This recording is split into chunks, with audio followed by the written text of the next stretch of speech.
야, 이 부장! 네가 부장이면 땅이야? 저 인간 저건데 쟤 오늘도 술술 풀리고 안 먹고 회수 갔냐? 내일도 신체 상태로 출근하겠구만. 아이고. 고려 생활건강 술술 풀리고 음주전 한포가 당신을 지켜드립니다. 특허받은 천연 유래 성분 숙취 해소제 술술 풀리고를 은하계 최저가로 딴지마켓에서 만나보세요. 고민을 넣어주는 친구 쇼한 침대. 쇼한 침대가 고민을 들어준다고? 편안한 잠자리의 친구 쇼한 침대. 그렇게 편안하니? 머리부터 발끝까지 너무나 포근한 느낌. 오늘부터 내 친구 쇼한 침대. 어디에 있다고? 딴지마켓에 있네. 대한민국의 주권이 국민에게 있다는 걸 안다면 헌법은 꼭 한번 읽어봐야 합니다. 손석희 앵커가 추천하고 김영란 전 대법관의 일독을 권하는 시민을 위한 교양 필독서 지금 다시 헌법. 한 손엔 촛불, 한 손엔 헌법. 더 이상 뺏기지 않기 위해 우리가 들어야 할 것들. 지금 다시 헌법. 로고플리스. 엄마, 나 가게 안 하고 싶은데. 너 가게 해봤니? 너 음식 만들어봤니? 인테리어는? 집기는? 일할 사람은? 운영은? 가게 자리는? 세금은? 너 돈이 있니? 나는 요술램프 몬스터 셰프다. 네가 원하는 모든 것을 들어주마. 맛집의 맛을 똑같이 만들어줄 수 있어요? 맛뿐만 아니라 돈과 청음의 모든 비법을 알려주겠노라. 야하! 이젠 걱정 고민 끝! 네이버 검색창에 몬스터 셰프라고 쳐주세요. 상담 문의 02-458-8838. 몬스터 셰프!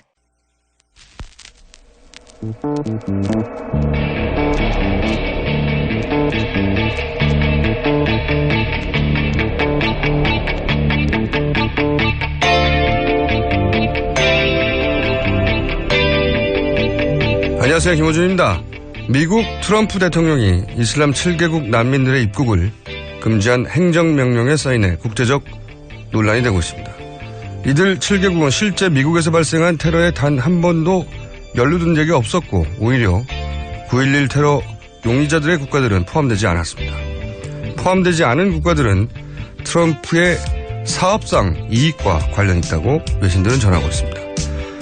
그런 트럼프를 보고 있자면 특검에 출석하며 민주주의 특검이 아니라고 외친 최순실이 떠오릅니다. 미국 자체가 종교적, 경제적 난민들이 세운 국가고 트럼프 본인 역시 세계대전의 난민 2세로 그런 난민들이 어렵게 구축해온 시스템의 혜택을 입고도 오히려 난민들의 권익은 후퇴시키고 오히려 오로지 자기 이익만 추구하는 그를 보면 한 번도 민주주의에 기여한 적은 없으면서 다른 이들의 희생 위에 어렵게 구축해온 이 땅의 민주주의를 오히려 퇴행시킨 주제에 위법적으로 자신의 이익만 추구한 죄과를 묻는데 민주주의를 들먹이는 모습이 오버랩되는 겁니다. 차이가 있다면 한 사람은 진짜 대통령이고 나머지 한 사람은 숨어있다 발각된 대통령이란 정도겠죠. 김어준 생각이었습니다.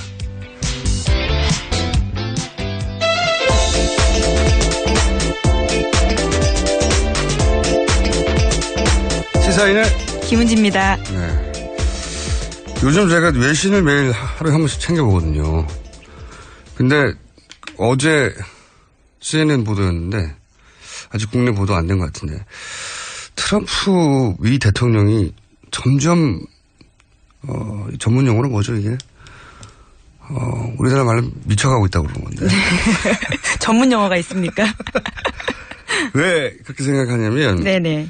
이건 아직 행정명령을 구상 중이라고 하던데 이제 그 미국에 입국하는 사람들 있잖아요. 네네. 그 사람들이 사용하는 뭐 페이스북 아이디나 SNS 뭐 트위터 아이디 있을 거 아닙니까? 네네. 그 아이디를 제출하고.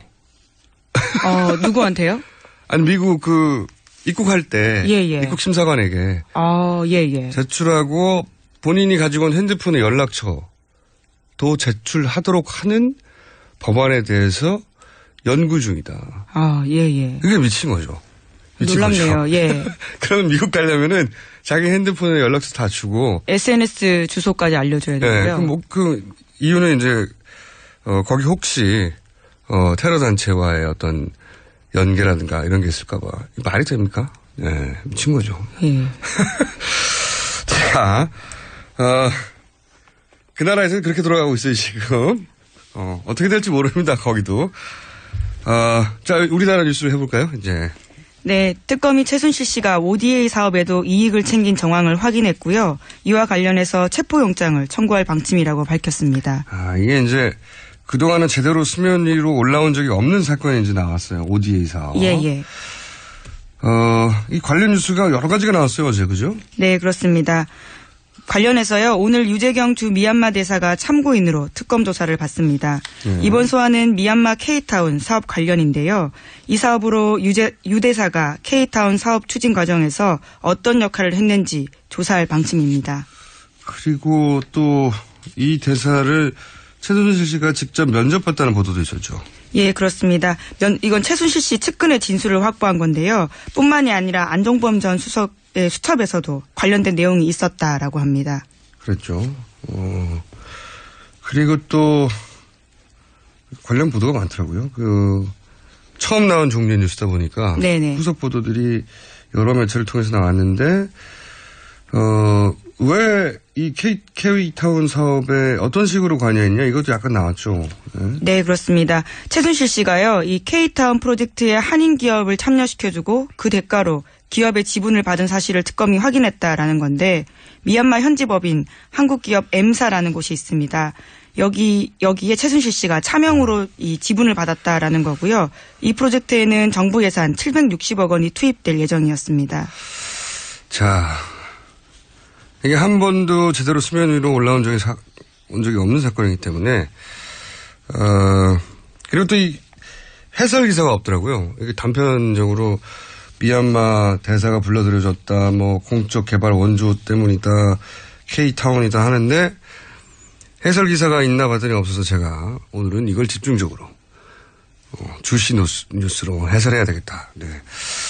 이 사건이 이제 앞으로 제가 보기에는 뭐 한두 주 동안 계속 나올 뉴스인 것 같은데 이 기사를 이해하려면 일단 코이카라는 곳을 알아야 돼요. 코이카가 어디냐면은 개발도상국에다가 원조를 네. 하잖아요. 우리도 과거 이걸 받았죠. 뭐 무상으로 네. 건물을 지어주기도 하고 그죠? 차관을 주기도 하고 그거를 우리나라에서 해요 이제. 네. 개도국의 해외 원조 사업을 하는 이제 외교부 기관 산하기관이죠. 근데 이게 언제부터 관련 뉴스를 따져봐야 되냐면 작년 5월입니다. 네. 히스토리를 좀 짚어주자면 작년 5월에 이 코이카 이사장이 새로 바뀌는데 원래 여태는 전원이 대사 출신이었어요. 외교부. 네네. 그러니까 대사를 한 사람들이 여기 이사장을 했다고요. 왜냐하면 이제 현지에 가서 어떤 원조 사업을 하려면 현지 업무하고도 긴밀하게 협조가 돼야 되잖아요. 현지인들하고도 협조가 돼야 되고. 그런데 새로 부임한 이사장이 무역투자진흥공사 코트라죠, 코트라.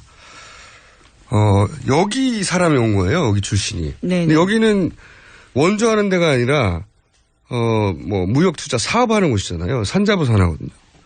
간단히 말하면 외교부 관련 기관에 산자부 관련 기관 출신이 온 겁니다. 전례가 없는 케이스예요. 코트라 유럽 본부장 출신의 김인식 이사장이 임명돼서 이제 논란이 좀 됐었죠. 그 외교부 쪽에서는, 그리고 코이카 쪽에서는 실제 공무기간도 휴일 주말 빼면은 딱 이틀밖에 안 했고 차관급이 오는 데거든요. 좀 작은 공기관인데. 그런데 이게 사실상 따지고 보면 최순실 관련 최초의 뉴스에 가까워요. 왜냐면은 이 김인식 이사장을 그때는 미르재단과 최순실 씨의 상관관계를 정확하게 잘 몰랐으니까 미르재단이 추천했다는 뉴스가 최순실 게이트 크게 터지기 전에 아주 작게 나왔어요. 이게 사실상 미르 관련 거의 첫 번째 보도에 가까운 그때 뉴스인데. 근데 이 김인식 이사장이 이제 코트라 출신인데 코트라 유럽 본부장 출신이거든요. 네네. 유럽 본부장이 독일 프랑크푸르트에 있습니다. 유럽 본부가. 느낌이 갑자기 훅 오지 않습니까? 최순실 씨 표 느낌이. 예. 독일 프랑크푸르트에 코트라 유럽본부가 있고. 그리고 이제 전임 사장이 나가면서 이런 말을 남겼어요. 코이카가 못 사는 나라, 물론 표현은 좀, 적절치 않습니다. 못 사는 나라라고 표현했어요. 개도국. 못 사는 나라에 원조하는 곳이지 미르 재단에 돈 주는 데가 아니지 않냐. 맞는 말이죠. 예. 그런 말을 했는데, 근데 처음에 이 뉴스, 관련 뉴스가 이제 너무 큰 뉴스들이 나왔으니까 묻혔거든요. 근데 미르에서 코이카가 어떤 역할을 했냐면 코리아 에이드라고 네네. 원조 사업. 거기에 이제 음식, 문화 이런 거를 담당하는 역할로 거기 들어가 있는데 그 자체도 뜬금없긴 해요. 예, 해외 원조에 왜 미르가 들어가 있지? 그리고 게다가 이 코리아 에이드 예산이 100억대밖에 안 되거든요. 여러 나라에 나눠야 되는데. 작단 말이에요. 예? 그래서 사람들도 관심이 별로 들어오지 못했던 연결고리인데, 근데 최순실 씨가 이런 거 개입할 때 공식이 있잖아요, 원래. 일단 사람을 꽂는다. 네네. 대통령을 권한을 이용해서. 그리고 표면적으로 드러난 공식적인 사안 말고 이면에 이권 사업을 추진한다. 이게 기본 공식 아닙니까? 거기서 이제 등장하는 게 요 ODA. ODA가 해외 공적 개발이라고 아까 얘기한 네. 무상 혹은 유상 원조. 건물을 그냥 지어주는 거예요. 우리나라 돈으로. 근데 이거를 비즈니스 모델로 했다고 하는 게 오늘 보도의 핵심인 거예요. ODA를 가지고 비즈니스 모델을 삼았다. 일단 그 공식대로 이제 미얀마 대사를 직접 본인이 면접 봐서 임명했다는 거잖아요. 그리고 이분이 또 삼성 전기 출신이에요. 네, 거기다가 유럽 판매 법인장인데요. 이 독일에서 주재한 적이 있습니다. 5년 동안요. 그것도 독일 프랑크푸르트에 있습니다. 네. 느낌이 확 오잖아요? 어머나! 독일 프랑크푸르트. 예. 그래서 하려고 했던 게 K타운 프로젝트인데, K타운 프로젝트는 뭐냐면, ODA라는 게 아까도 얘기했지만, 우리가 이제 개발도상국에 건물 지어주고 막 이런 거란 말이죠. 보통 학교나 병원 이런 거예요. 근데 여기는 한류 건물을 지으려고 했다는 거 아닙니까? 아무 개발 원조하고 아무 상관없는 거예요. 근데 여기 핵심이 뭐냐면 ODA 사업은 원조기 때문에 건물을 우리나라 돈으로 지어주는 겁니다. 네네. 어머나 큰 돈이 거기서 넘어가는 거예요. 이 K타운 프로젝트도 760억짜리 컨벤션 센터를 우리가 지어주는 걸로 원래 네. 사업계획을 짠 거예요. 거기다가 이제 한류 관련 업체를 입주시킨다는 거군요. ODA 사업하고 아무 관계는 없는데 외피를 ODA로 한 다음에 나라 돈으로 건물을 지어주고 그 건물에서 나오는 사업권을 본인들이 먹으려고 했던 네. 기본적으로 아주 스마트한 제가 보기에는 아주 스마트한 사업이에요. 이거는 이란의 K타워 네. 프로젝트라는 게 있었어요. 그렇죠. 유사합니다. 네. 똑같아요. 유사한 게 아니라. 이란에다가 대통령이 이란에 갔을 때 작년이죠. 예. 양해각서 체결하고 왔거든요. 네네. 근데 그게 뭐냐면 대형 복합 건물을 지어줍니다. 거기다가 한류 관련 기업을 입점을 시켜요. 문화융성이죠. 그런 다음에 그 사업권을 가지고 이제 이권 사업을 하려고 그랬던 것 같은데 뭐 입주하는데 얼마 네네. 아니면 뭐 그 현지에서 또 시행사가 있어도 나올 거 아닙니까? 하청업체들. 그러면 그 사업권을 또 주는 거죠. 근데 이 이란의 양해각서에는 아예 미르 재단이 이 한류 교류 주체라고 명시가 돼 있습니다. 네, 명시가 네. 아예 돼 있었어요. 그래서 이란 K타워 사업은 언급이 됐는데 이 미얀마 K타운 똑같잖아요. K타운 사업은 이제 불거지기 시작한 거죠.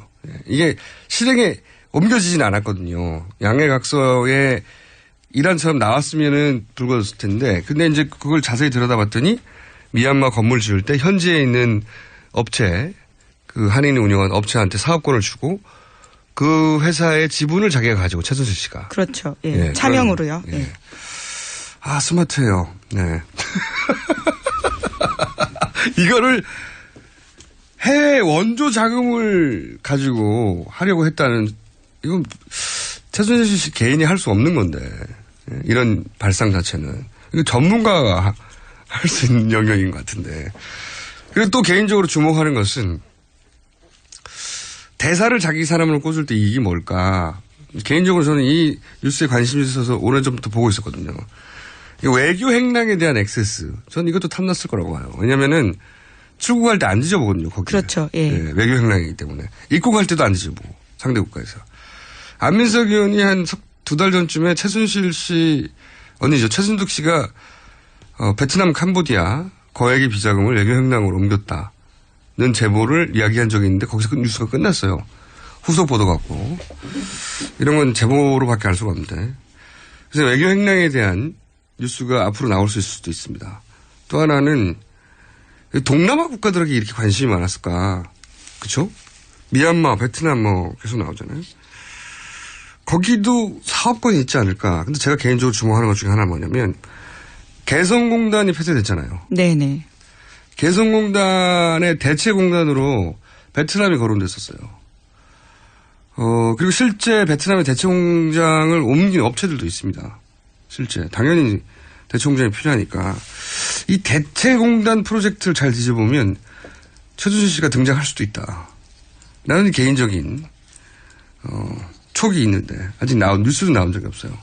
베트남에 가서, 혹은 동남아에 가서 이런 사업권을 따내고 하는 걸 굉장히 관심이 많았어요, 보니까.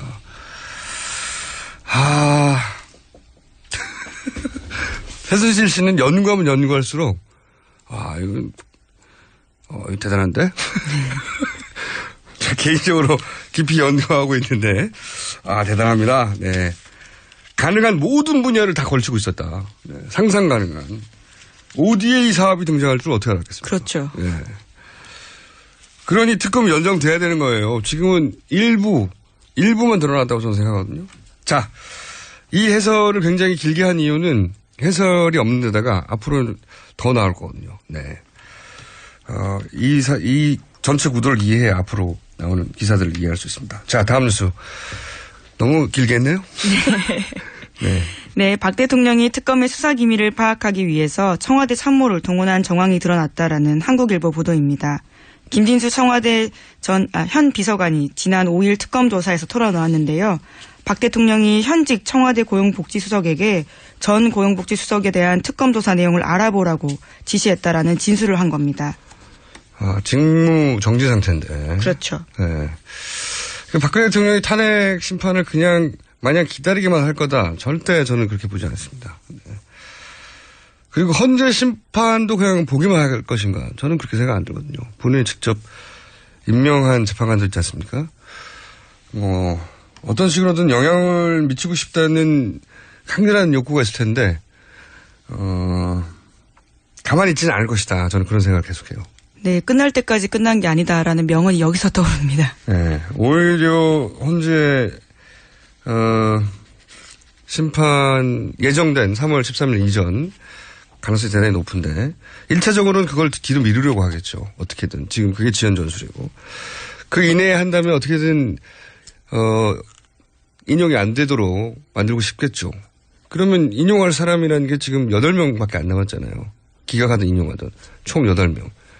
그 8명에 대해서 어떻게든 접근하고 싶은 욕구가 강렬할 텐데 아직 뉴스는 없네요. 하더라도 보이기는 안 하겠죠. 자, 시간이 많지 않기 때문에 제목을 쭉쭉 읽으시고 그중에 제가 네네. 포인트가 있으면 짚는 것으로. 네, 청와대가 4대 기업에 70억 원을 걷어서 속칭 아스팔트 우파를 지원했다라는 한겨레 보도입니다. 어버이 연합 같은. 예, 네. 엄마 부대도 있고요. 네. 관제 데모를 참 좋아했어요, 보니까. 네. 근데 이제 재벌 순위 1, 2, 3, 4회한테 돈을 70억을 걷었다는 거죠. 여기 지원하는데. 이거는 어떻게 못하나요? 이것도 범죄인데 제가 보기엔. 다음 뉴스는요? 네, 관련 뉴스입니다. 장성민 전 의원의 북코센터에 탈북자 알바가 동원됐다라는 보도입니다. 이와 관련해서 현장에서는 알바비가 2만 원 지급됐다고도 합니다. 개인적으로 굉장히 중요한 뉴스라고 보는 게 탈북자가 동원돼서가 아니라 탈북자 동원은 국정원이 그 배로 의심된다 하는 사건이 이미 작년에 있었거든요. 시사저널이 그때도 보도했었는데 그때 보도 내용 중에 굉장히 개인적으로 인상적이었던 것은 국정원 직원이 아예 목수 안수를 시사저널 보도에 따르면 안수를 받아서 기독교 단체의 모습을 띠는 겁니다. 아예. 안수를 받아서 진짜 목사가 됐다니까요. 정식으로. 영화 같은 이야기네요. 네. 목사판 무간다죠. 네. 그런 그 기사가 있었거든요. 그러니까 기독교 단체가 지원하는 것이다. 그러니까 국정원이 직원을 목사 안수를 시켜서 기독교 단체의 모습을 띠게 한 다음에 보수 단체 관제 데모에 배우 역할을 했다. 이런 보도가 시사전에 있었어요. 그러니까 이 기사가 탈북자가 동원됐다. 어떤 정치인의 출판 기념회. 그게 사실이라면 국정원이 이번 대선에 어떤 식으로든 개입하려는 정황의 일부일 수도 있다는 의미에서 후속 보도가 기대되고 주목해야 될 기사라고 봅니다. 자, 다음 뉴스는요? 네, 무리한 기소 논란이 있었던 세월호 민간 잠수사에 대해서 무죄가 최종 확정됐습니다. 이거는 진짜 결국 현 박근혜 정권에서 세월호 관련해서는 민간 잠수사가 무슨 잘못이 있어요, 그죠? 그러니까요. 네, 끝까지 관련자들을 다 괴롭히려고 했던 거죠. 이렇게 함으로 해서 어떤 효과를 거두냐? 이 민간 잠수사들을 유죄로 만들 수 있을 거라고 생각해서 저는 이걸 했다고 생각하지 않아요. 관심의 포커스를 돌리는 거죠. 정부로 돌아올 관심. 정부 책임론을 엉뚱하게 민간 잠수사를 먼저 기소해서 이 사람들 잘못했다고. 아니, 진짜 뻔뻔한 거예요, 이거. 그렇죠. 민간 잠수사들, 물론 무죄로 확정됐지만 이 개개인들을 얼마나 고생했겠어요. 네, 그 기간 동안 얼마나 고생했을지가 빤히 보입니다. 그때 이제 그 민간 잠수사 중에 사망한 분이 있었잖아요. 네. 그 책임을 민간 잠수사 그룹에게 물은 거죠, 이게. 해양경찰은 책임을 놔두고요. 그러니까 해경은 빠지고. 네. 해경이라는 건 결국 정부잖아요. 예. 정부의 선제적인, 이거 슬랩이라고 지난번에 얘기했잖아요. 선제적인 슬랩이죠. 정부로 책임이 넘어오고 관심이 넘어올까봐 민간 잠수사부터 기소해 놓고, 그러니까 민간 잠수사의 개인적인 억울함 문제로 바꿔버린 다음에 해경이나 국가에 빠져버리는 거죠. 굉장히 국가라서 절대 해서는 안 되는 치졸하고 비열한 방법인데 했어요. 네. 벌써 시간이 다 됐네요. 제가 뉴스 하나를 너무 길게 하는 바람에. 네. 할 수 없어요. 자, 오늘은 여기까지 하겠습니다. 지금까지 예, 시사인 김은지였습니다. 감사합니다. 굶고 뛰고 땀 빼고 다 해봤다. 그래봐야 소용없었다. 다이어트는 결국 먹는 게 문제다! 동결건조 채소와 곡물, 단백질, 그리고 효소와 비타민, 미네랄로 만든 다이어트 전용 그린 스무디로 하루 한두 끼만 바꿔 드세요. 검색창에서 비타샵을 검색해주세요. 아무도 묻지도 따지지도 않고 가입하셨다고요? 보험은 너무 어려워요. 걱정 마십시오. 마이보험 체크가 도와드립니다. 1800-7917 마이보험 체크로 지금 전화주세요. 1800-7917 이미 가입한 보험이나 신규 보험도 가장 좋은 조건을 체크해서 찾아드립니다. 인터넷 한글 주소 마이보험.com 또는 카카오톡에서 아이디 검색 마이보험을 친구 추가하여 상담하실 수 있습니다. 여성 여러분, 골반이 삐딱하면 허리가 아파요. 아랫배가 나와요. 골반이 바로 서야 건강도 아름다움도 바로 섭니다. 바디로직을 입으세요. 토크밴드의 입체적인 탄력이 틀어진 골반을 바로잡습니다. 간편하고 확실한 골반 교정 타이즈 바디로직. 삐딱한 남성 골반에도 역시 바디로직. 바디로직의 효과를 못 느끼셨다면 100% 환불해드립니다. 자세한 환불 조건은 홈페이지를 참조하세요.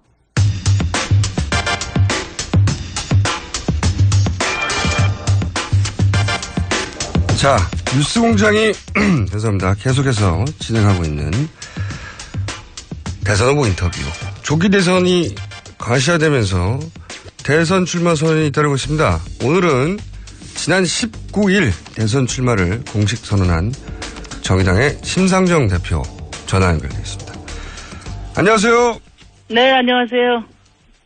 저희가 대선 후보들이 직접 스튜디오에 나오시면 2, 3부를 드리고 전화 통화하면 2부밖에 안 드리는데 기왕이면 스튜디오에 직접 나오시지 왜 전화로 이렇게 섭섭하게. 그런 또 옵션이 있는지 몰랐는데요. 그래요? 이 보좌진들이 저희가 2, 3부를 다 들을 수도 있었는데 안타깝습니다, 대표님. 네. 다음에 꼭 기회를 주세요. 한 번 더 나오셔서. 열일 제치고 나갈 테니까. 그러니까요. 나오셔가지고 네. 저의 압박을 받으셔야 되는데. 네. 전화는 마음에 안 들면 확 끊어버릴 수 있잖아요. 자, 지금 현재 정의당 공식 후보가 되신 건 아니고 본인의 출마 선언까지만 있는 거죠? 그렇습니다. 네. 그러니까 정의당의 후보가 아니라 이제 경선에 출마한 잠재적 후보 중에 한 분이신 거죠, 지금? 네. 경선을 언제 합니까, 정의당은? 경선 이미 들어갔어요. 오늘부터 선거운동 시작하고요. 2월 16일 날, 마무리됩니다. 그래요? 네. 그러면 다른 지금 경쟁자는 누가 출마 선언한 상태입니까? 강상구 후보라고요. 예. 전 대변인인데요. 예. 전체 지금 대선 예비 주자 중에 유일하게 40대 젊은 기수입니다. 예. 그리고 또 두 분이 하시는 겁니까? 네네. 또 둘이 합니다. 경선이 지금 너무 조촐한데요. 저희가 네. 이제 사실은 탄핵 국면에서 네. 정의당이 열심히 했지만 대선 주자가 가시화되지 않아서 손해를 많이 봤다는 게 이제 당과 또 우리 당 지지자들의 문제인식이에요. 표를 줄 사람이 보이지 않았기 때문에.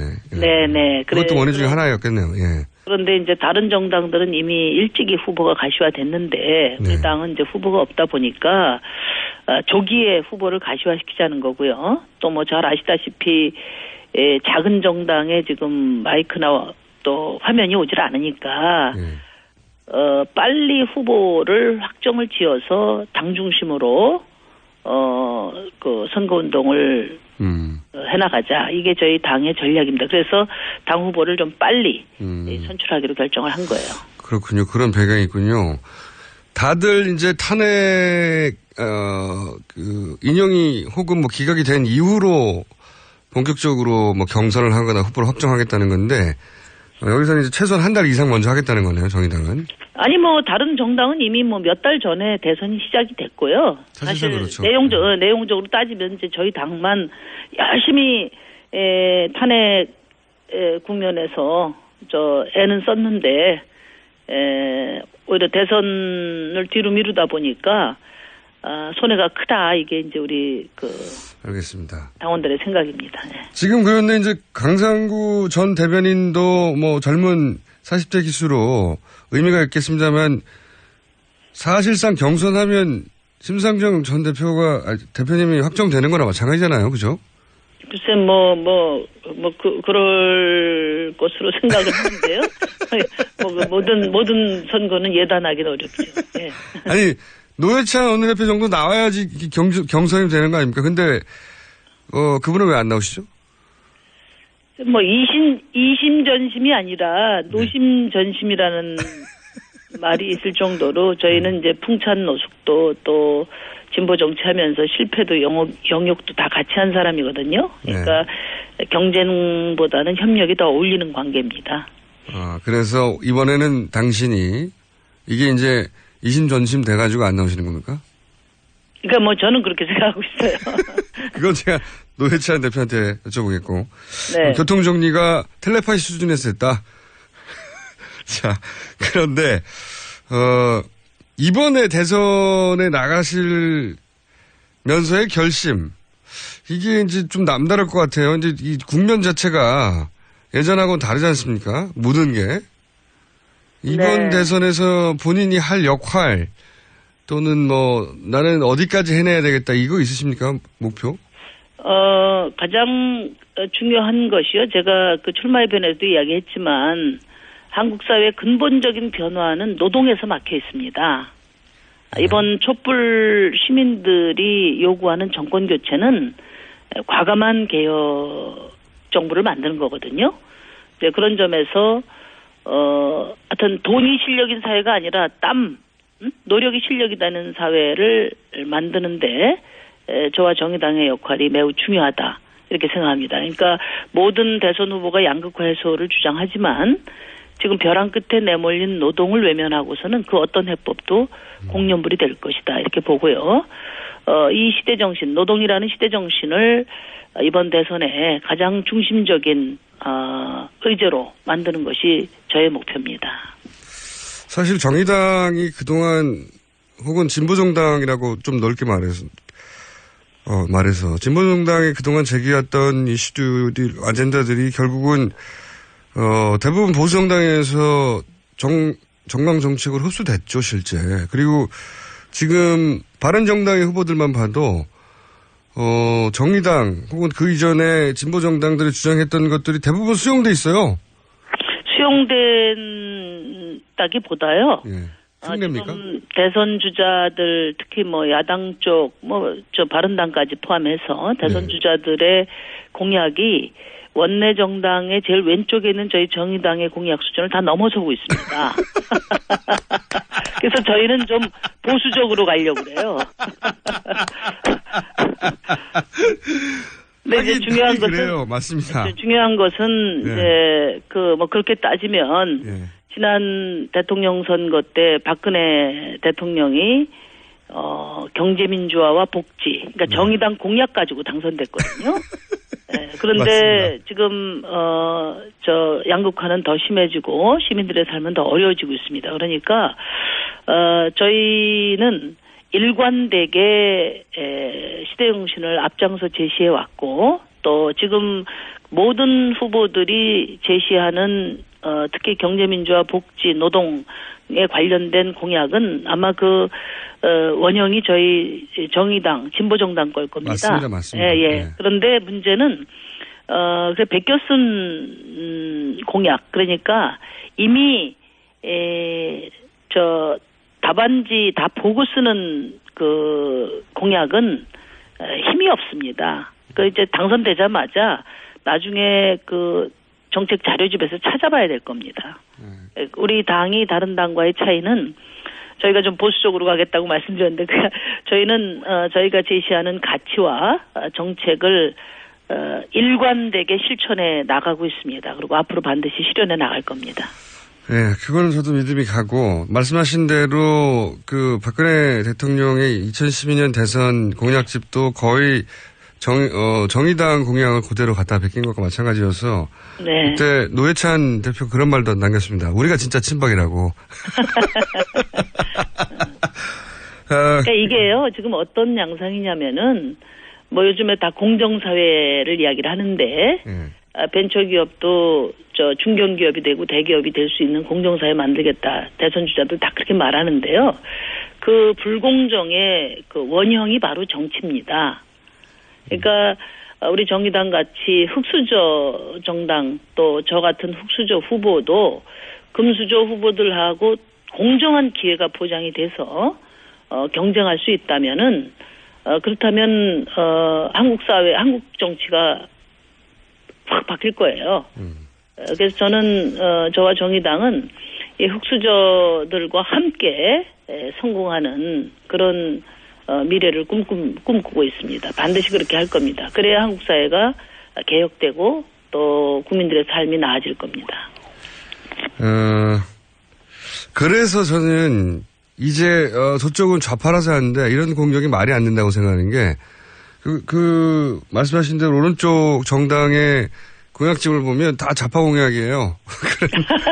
공약은 좌파면서 뭐를 좌파라고 공격하는지 모르겠어요. 자, 공약 첫 번째가 정의당의 슈퍼우먼 방지법입니다. 지금 네네. 심상정 대표의 슈퍼우먼이 대자가 아니라 방지법인데 이게 무슨 뜻입니까? 지금 이제 우리나라는 이제 한국인이 멸종 위기거든요. 지금 영국의 권위 있는 인구 관련 연구소가 한국을 지구상에서 가장 먼저 사라질 나라를 꼽았어요. 근데 이런 심각성에 비추어서 출산 육아 대책이 너무 아니하다는 거죠. 출산율이 최저니까요, 지금. 네, 돈은 지난 10년 동안 80조 2천억이나 쏟아부었는데 문제는 이것을 다 여성 문제로 인식했어요. 근본적인 인식 전환이 있어야 된다. 이 출산 육아 대책은 여성 문제이기도 하지만 근본적으로는 노동 문제고 가족 없는 노동을 강요하는 대한민국 시스템의 문제라는 게 저의 인식이거든요. 그래서 여성들에게 슈퍼우먼이 되기를 강요하는 그런 슈퍼우먼 강요 방지법이라고 볼 수 있는 거죠. 구체적으로 컨셉은 알겠습니다. 구체적으로 말씀해 주시면요. 그래서 이제 최초로 출산 휴가에 부부 출산 휴가 의무제를 두었고요.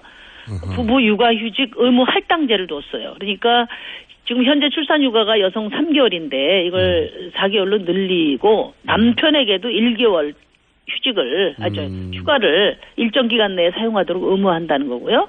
또 이제 육아 휴직에 대해서는 지금 12개월을 16개월로 늘리면서 그 중에 3개월 이상은 무조건 아빠가 휴직을 해야 된다는 파파 쿼터제를 저희가 도입을 했어요. 그리고 이제 좋네요. 아빠도 아이를 키우고 싶죠. 근데 승진에 지장이 되거나 눈치 보기 때문에 쓸 수 없단 말이에요. 그래서 이걸 법으로 강제하고 실현 가능성을 높이기 위해서 이것을 안 지키는 기업에게는 강한 페널티를 그리고 이것을 지키는 기업에게는 또 강한 인센티브를 제시를 했습니다. 그래서 실현시키는 데 중점을 두었어요. 이게 이제 흔히 말하는 복지국가의 대명사인 북유럽에서는 이미 오래전에 실행됐던 거잖아요. 물론이죠. 예. 네, 이미 그러니까 진작에. 특히나 이제 아이들이 태어나서 영아기에 엄마 아빠가 같이 돌보는 것이 매우 중요하다는 겁니다. 아이들 인성에. 북유럽은 그런 점에서 남편 휴가 또는 휴직을 의무화하고 있어요. 슈퍼 우먼이 되면 해결될 것처럼 자꾸 여성들에게 이 문제에 책임이 있는 것처럼 계속 출산율 문제를 말하고 있는데 그게 아니다. 그리고 부부 출산 휴가는 부부에게 공동으로 줘야 되고 육아휴직도 더 늘려야 되고 그러니까 남성들이 여기 같이 동참해야 될 뿐만 아니라 기간도 전체적으로 늘려야 된다. 그렇죠. 예. 그러니까 부모, 기업, 사회, 국가 모두 공동 책임을 져야 된다는 거죠. 그것이 핵심 문제인식입니다. 당연히 바람직한 공약이라고 보고 누가 대통령이 결국 당선이 되더라도 이거는 받아 안아야 될 공약이라고 생각은 드는데 아까 말씀하셨듯이 오히려 보수정당이 더 세요. 바른정당 유승민 후보는 육아휴직을 3년으로 걸었어요. 3년으로. 네네. 정의당 공약이 이게 안 되겠는데 이 정도 가지고는. 저희는 좀 보수적으로 가려고 합니다. 왜냐하면 저희는 반드시 이것을 실현해야 되기 때문에 일회용 공약이 아니라는 점 말씀드리고요. 유승민 후보가 육아휴직 3년 낸 것을 아주 크게 환영을 합니다. 왜냐하면 이런 논란이 좀 공론화돼야 그다음에 현실적인 저희 안이 이 정도는 통과가 될 수 있다 이렇게 생각하는데요. 지원 크기는 비슷해요. 왜냐하면 3년이라고 말했지만은 1년만 유급입니다. 그래서 내용은 지원 크기는 비슷한데 제가 강조하는 것은 인식의 전환하고요. 실현 가능성을 둘러싼 경쟁을 하자는 거고요. 이제 한 가지 제가 좀 지적을 드리고 싶은 거는 이 유승민 후보의 육아휴직 3년을 18세까지 아이가 18세 될 때까지 나눠 쓰는 걸로 돼 있어요. 나눠서 쓰는 걸로? 네네. 근데 이게 고3 수험생을 염두에 둔 건데 고3을 육아정책으로 하기는 좀 지나친 것 같고요. 그거는 교육제도로 개선하시면 좋을 것 같아요. 알겠습니다. 근데 지금 보수정당의 굉장히 유력한 후보라고 머릿속에는 인식되고 있으나 실제로 지지율은 안 나오는 유승민 후보를 생각해보면 지금 심상정 대표님이 따라잡기 가능합니다. 물론이죠. 지지율만 보면 현재. 다만 지금 결정적인 문제가 뭐냐면요. 이제 저희가 탄핵소추 국면에 다른 어떤 당보다도 앞장서서 민심을 읽고 또 한 발 앞서서 행동하고 어쨌든 흔들리는 야당의 중심을 잘 잡아서 해왔다고 자부를 하는데요. 우리 당원들이 이런 자조가 있습니다. 열심히 일해서 오당되고 그다음에 완전히 정치 뉴스에서 사라졌다. 그래서 지지율도 잘 안 나오는데요. 이번에 추석 연휴 때도 저 같은 경우에는 정치 뉴스에서 찾아보기 어려웠어요. 저희가 찾지 않습니까? 네, 작지만 원내정당 소속 후보인데 무소속 후보자들도 다 보도를 하면서 이제 저를 제외하는 것은 정당하지 않다. 그러니까 뭐 부자들 자식이나 집 없는 집 자식이나 공정한 기회가 보장돼야 되는 것처럼 큰 당이든 작은 당이든 모든 후보에게 공정한 기회가 보장이 돼야 된다고 봐요. 그렇게 된다면 뭐 저의 지지율도 그러니까 기회만 공정하게 보장된다면 저는 두 자릿수 이상 자신합니다. 두 자릿수 이걸 좀 어떻게 총수께서 좀 바로잡아 주시죠. 두 자릿수 이상은 제가 보기엔 그 객관적으로 어렵지만 아니 기회만 공정하게 보장이 되면 지금은 일체 안 나오거든요. 뭐 보도가 돼야 지지를 하든지 반대를 하든지 할 텐데 아예 배제되고 있는 이 상황은 정말 매우 불공정하다. 정치부터 공정해져야 사회도 공정해질 가능성이 있는 거거든요. 저 동의하고요. 자, 네. 그런 이유에 여러 가지가 있긴 하겠지만 이유가 뭐 예전에는 당선 가능성만 가지고 얘기했는데 이번에 또 그런 변수 외에도 이 구도가 굉장히 복잡합니다. 뭐 제3지대로는 빅텐트니 뭐 누가 어디로 가네 마네 굉장히 복잡하잖아요. 정치 뉴스 물론 뭐 이제 이게 조기 대선이고 또 정권 교체 열망이 크다 보니까 쏠림 현상이 있는데 그거 갖고 언론의 관행은 설명할 수가 없어요. 그래서 저는 물론 의도적 무시도 있어요. 예. 언론 개혁이 그래서 중요하다 이렇게 생각합니다. 그러면 이 구도는 어떻게 전망하십니까? 그러니까 뭐 제3지대론이다, 뭐 빅텐트다, 연대 방법론이죠. 예전에 이제 진보 진영이 이런 고민을 많이 했는데 이제는 보수에서 이런 고민을 많이 해요. 이제 지지율이 안 나오다 보니까. 최종적으로는 어떤 구도가 될 거라고 전망하시면서 이번 대선에 임하십니까? 저는 뭐 최종적으로는 다자 구도가 될 것 같습니다. 다자 구도.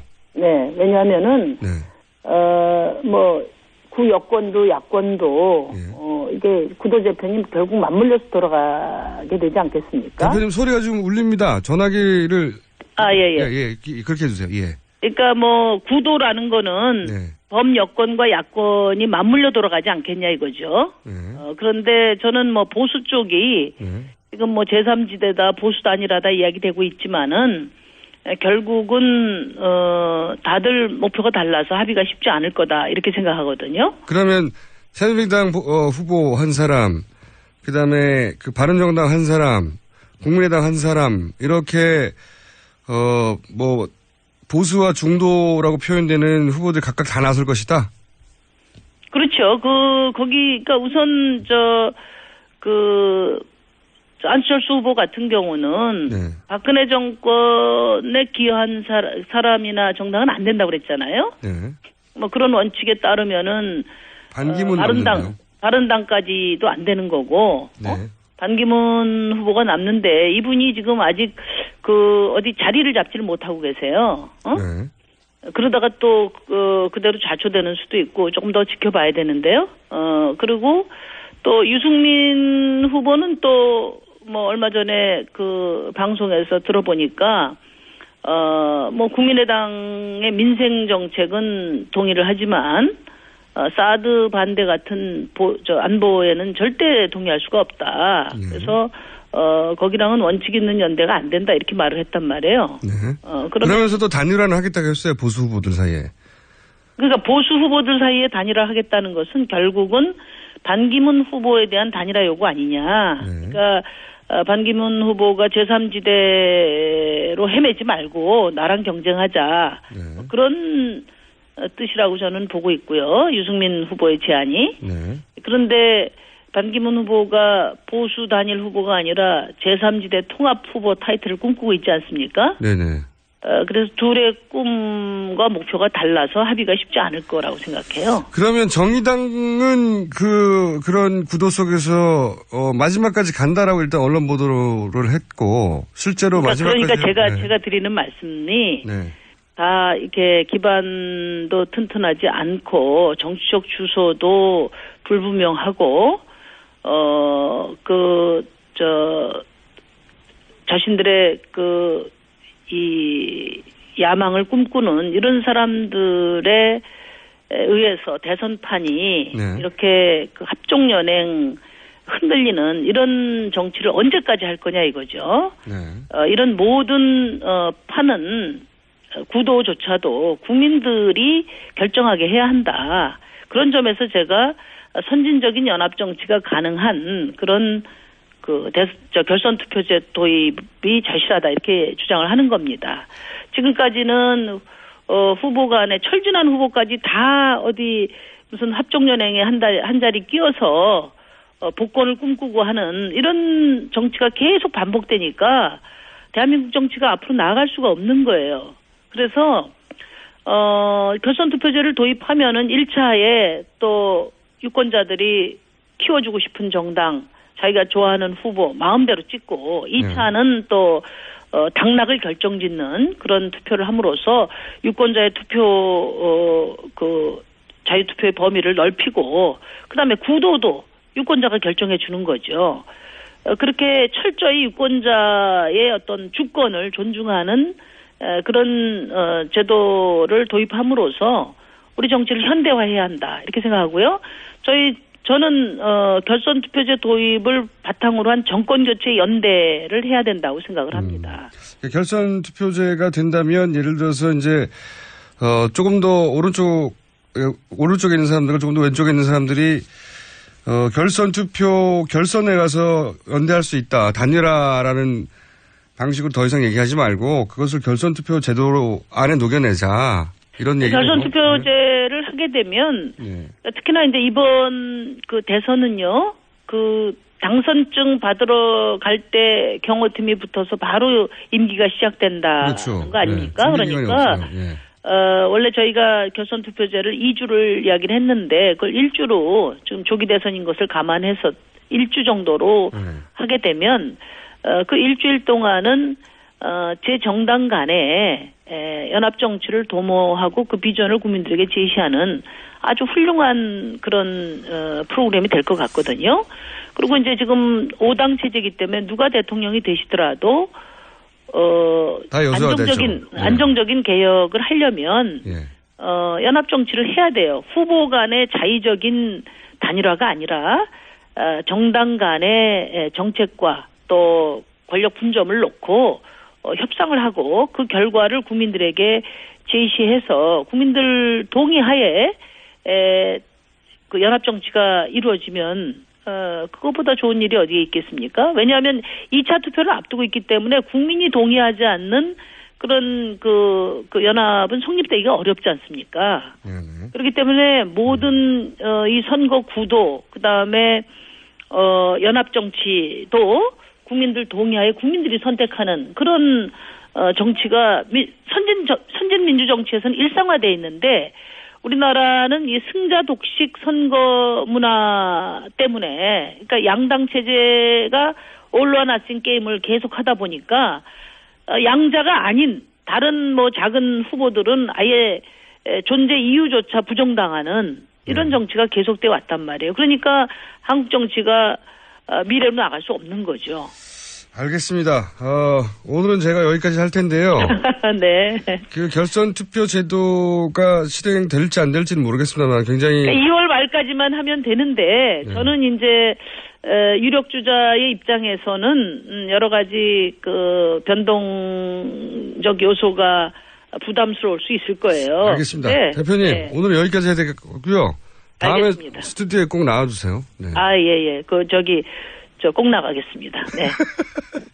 부자진들 혼내주세요. 지금까지 심상정 대표였습니다. 고맙습니다. 저희는 3부에서 뵙겠습니다.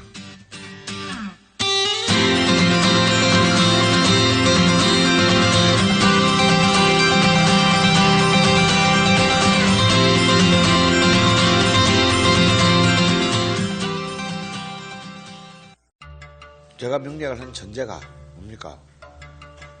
간단해요. 기존의 명리학은 인간을 길흉으로 나눈단 말이에요. 인간의 운을.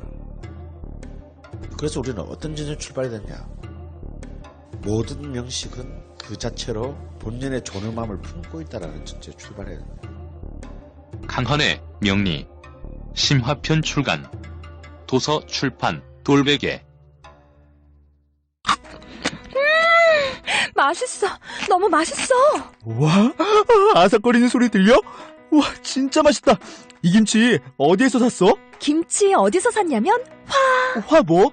무슨 김치라고? 그러니까 어디 김치냐면 바로 화. 뜸들이지 말고 빨리. 도대체 어디 김치야? 화통김치! 화통김치라고. 국내산 재료로 100% 자체 생산하는 화끈하게 통하는 화통김치. 얼른 검색해서 사 먹어. 자, 생각해봐. 네가 어느 날 아침에 눈을 떴는데 너는 미성년자를 끔찍하게 죽인 살인자가 돼 있는 거야. 누군가 모든 것을 조작하고 있다. 근데 이번엔 잘못 건드렸어. 준비됐지? 완벽하게. 흥미진진한데요? 웰컴 투 동막골 박광현 감독. 범죄 액션의 신세계. 조작된 도시 2월 9일 대개봉.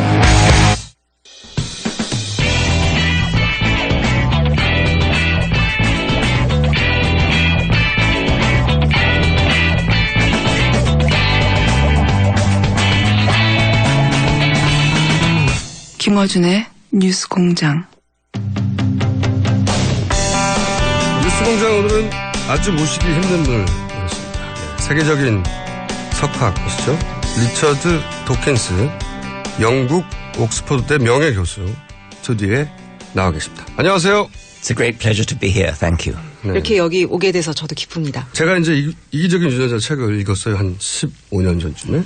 그리고 나서 두 가지를 제가 책으로부터 이해를 했는데, 첫 번째는 유전자는 자신을 복제해서 증식시키는 프로그램이고, 개체는 그 프로그램이 탈 것이다. 네. 제가 이게 맞게 이해한 겁니까? 좀.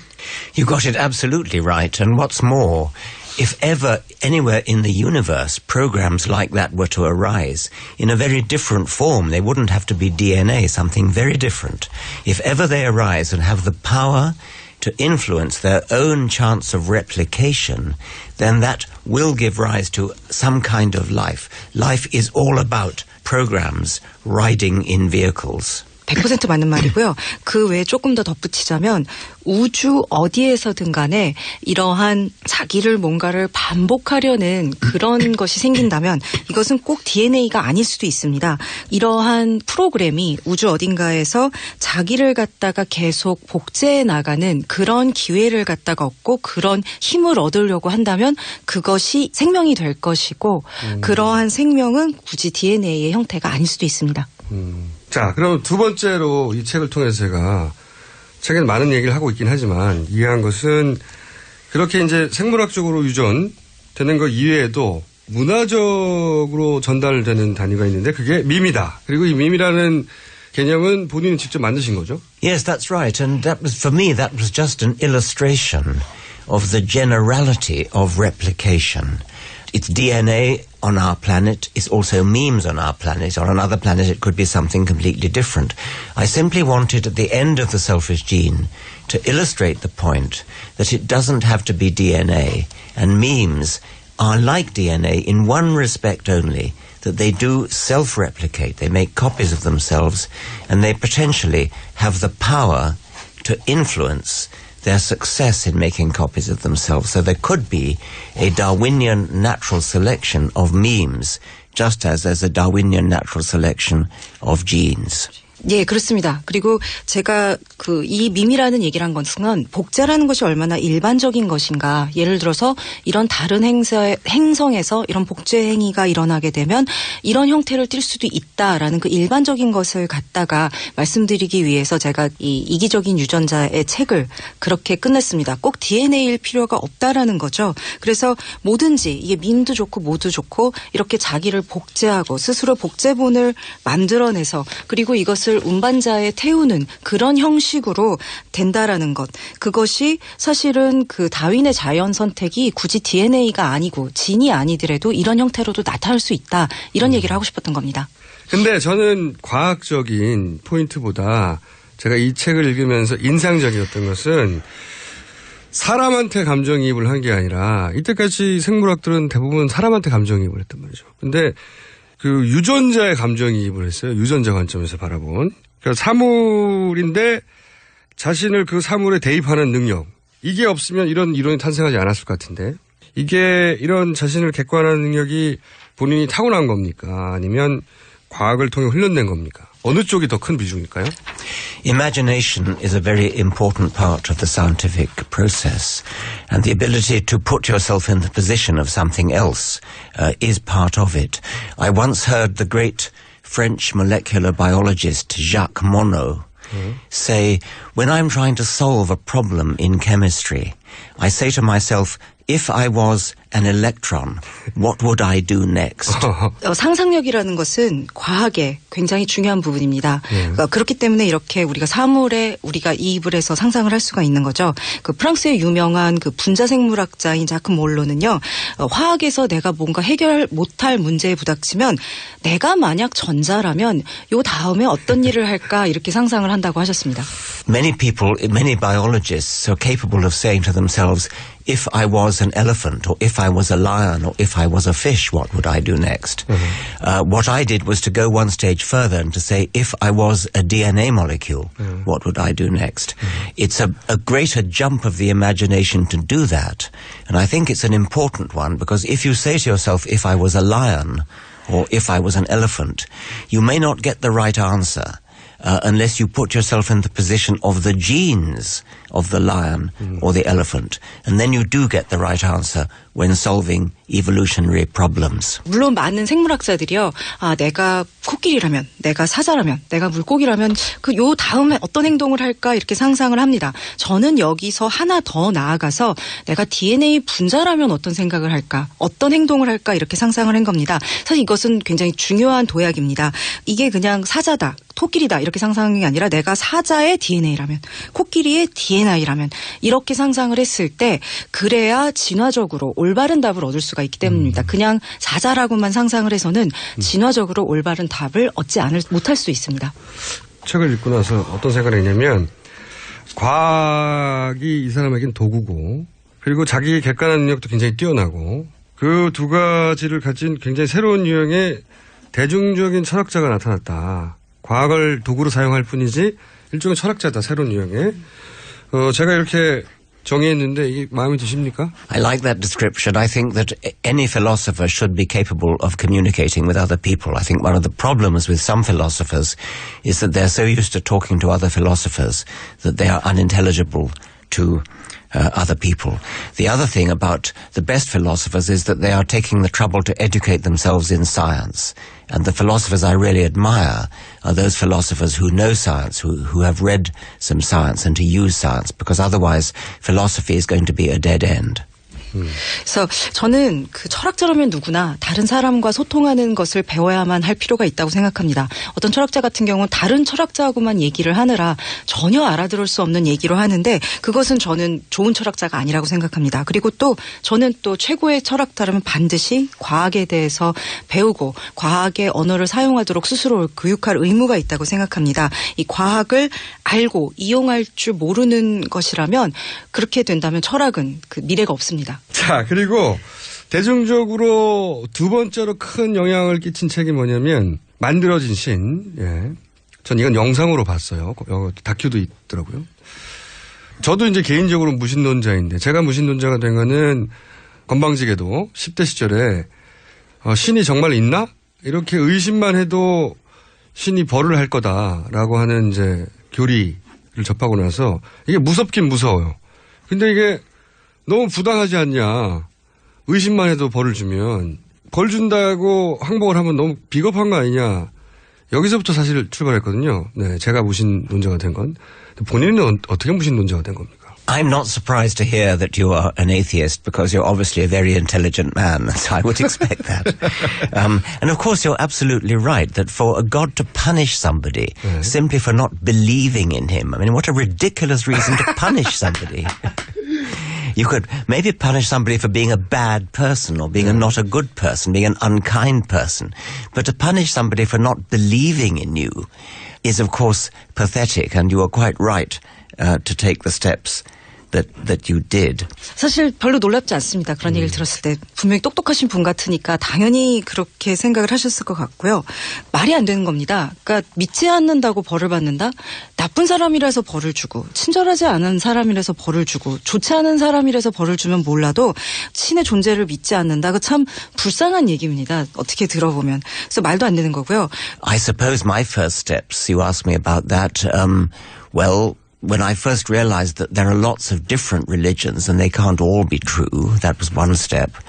But for me, the main thing, I think, was that my remaining vestige of religious belief came from my knowledge as a biologist of how complicated the world is, the world of life, how complicated life is. And I thought that needed a designer. And then when I realized that it did not need a designer, when I realized in my teens that Darwinian natural selection was a far better theory to explain the complexity of life, that was when I finally shed my last remaining religious belief. 저한테 이제 그런 이제 무신론자가 된 계기가 있다면 일단 처음은 세상에 이렇게 종교가 많은데 그것이 다 진리일 수는 없을 거다라는 거고요. 두 번째는 저에게 어떤 종교적인 관제가 남아있는 게 있었습니다. 처음에 고등학교에서 생물학을 이제 공부를 하면서 이 생명이라는 현상의 이 복잡함에 너무 놀랐고 이렇게 복잡한 게 있으려면 누군가가 이것을 갖다가 기한한 사람, 디자인한 사람이 있지 않을까라는 생각은 했습니다. 그런데 다윈의 자연선택선을 배우고 나서 이게 누군가가 어떤 한 사람이 절대자가 와서 이것을 갖다가 디자인했다 이런 거 필요 없구나. 다윈의 자연 선택이 이런 생물 현상의 복잡함을 훨씬 더 잘 설명해 주는구나. 그때 제가 무신론자가 되는 첫걸음을 디딘 것 같습니다. 저는 개인적인 무신론자에 그쳤거든요. 이걸 남들에게 널리 전파할 생각까지는 없었어요. 근데 신이 없다 이런 선언을 왜 이렇게까지 대중적으로 공세적으로 하게 된 건지 그건 또 이유가 있나요? First, let me say I'm very pleased to be having this conversation about the God delusion in Korea because on the one hand I hear that Korea is an extremely religious country, but on the other hand the God delusion has sold more than 100,000 copies in Korean, which is unprecedented. I think in no other language apart from English and possibly German has the God delusion sold so many copies. So I'm very delighted to be here. And yes, I do declare my atheism in a very public way, partly because I think religion is a very bad influence in the world. A lot of evil is done in the name of religion. And this is because blind faith, that means believing something without evidence, is an excuse to do all kinds of bad things, which you then don't have to justify. I'll pause there for translation. 이 만들어진 신이 아마 세계에서 영어하고 도곡권을 제외하고 가장 많이 팔린 나라가 10만 부 이상 팔렸거든요. 한국일 겁니다. 그렇기 때문에 이제 여기 한국에 와서 이런 얘기를 하는 게 굉장히 기쁜데요. 제가 이렇게 공개적으로 선언한 이유는요. 종교라는 게 굉장히 나쁜 영향을 세상에 미치고 있다고 믿기 때문입니다. 저는 종교의 이름으로 굉장히 많은 사악한 일들이 일어났다고 생각합니다. 그 이유는 맹목적인 믿음, 즉 여기서 맹목적이라고 하는 것은 증거 없이 무언가를 믿는 것이 내가 뭐든지 해놓고 그것을 정당화할 필요 없이 뭔가를 하는 그런 정당화를 핑계를 주는 것이기 때문이라고 그렇게 믿습니다. So that was the first reason why I fight. It's because religion is a justification for doing bad things which don't have to be defended.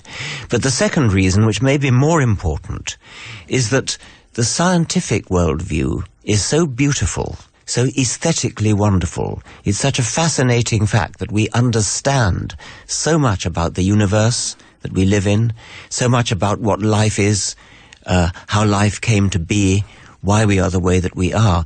That is such a privilege to understand that to have a silly substitute without any basis at all, just based upon tradition, thrust into children's minds is wicked. I'm sorry for children who are brought up believing falsehoods when the truth is so wonderful, and the truth increasingly is becoming known through science. We are privileged to live in the 21st century when so much is known, and it's a shame to bring children up deprived of that knowledge. 그러나 이거보다 더 중요한 두 번째 이유는요. 이 과학을 통해서 보는 이 세상은 너무나 아름답고 너무나 매혹적이고 미학적으로 너무나 뛰어납니다. 이런 과학을 통해 우리가 얻을 수 있는 우주에 대한 이해, 인생에 대한 이해, 우리라는 것은 나라는 것은 어떤 존재인가에 대한 그런 이해가 그걸 사실은 배울 수 있다는 건 정말 굉장히 특별한 특권입니다.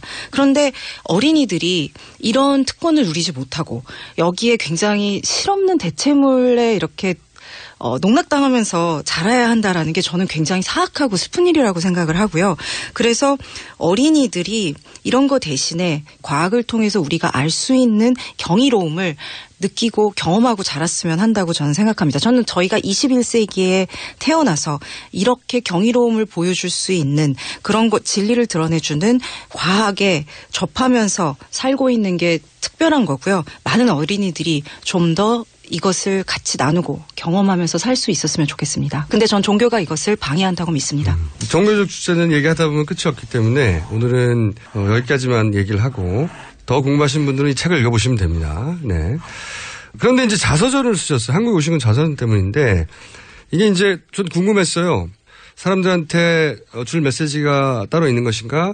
아니면은 유전자에 탈 것으로 이제 거의 생명이 죄송합니다만 다해가 막바지 라스트 스테이지이기 때문에 이게 흔적을 남겨야 되겠다. 이거가 아니면은 출판사 다음 책을 내라고 하는 압력 때문인가? 이게 궁금합니다. It's a bit of all those things. when you're getting older, it's quite a natural thing to want to write down your experiences.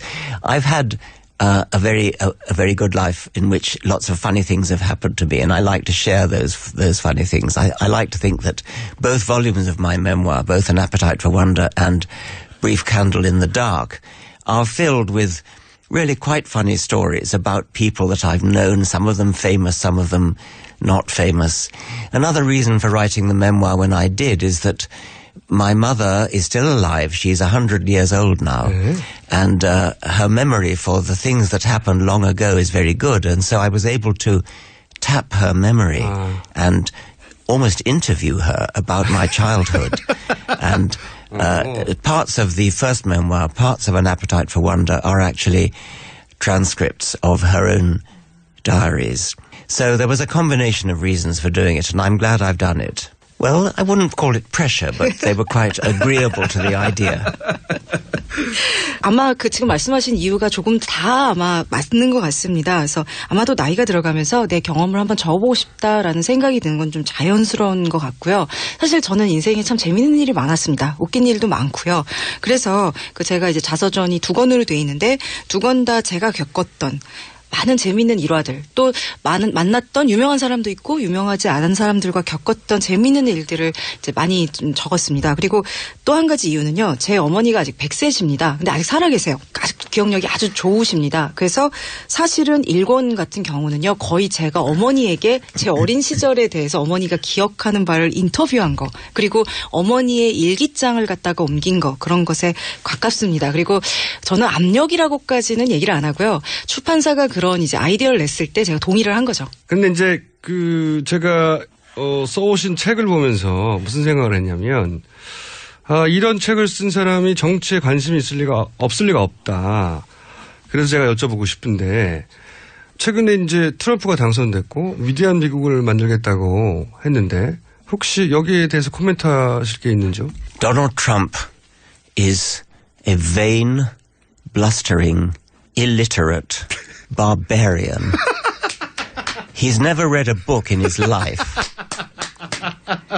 도널드 트럼프는요, 허영에 가득 차고 헛소리나 짓거리고 아마 글도 못 읽는 야만인일 겁니다. 아마 평생에 책 한 권도 안 읽어봤을 거라고 제가 장담할 수 있습니다. He talks about making America great.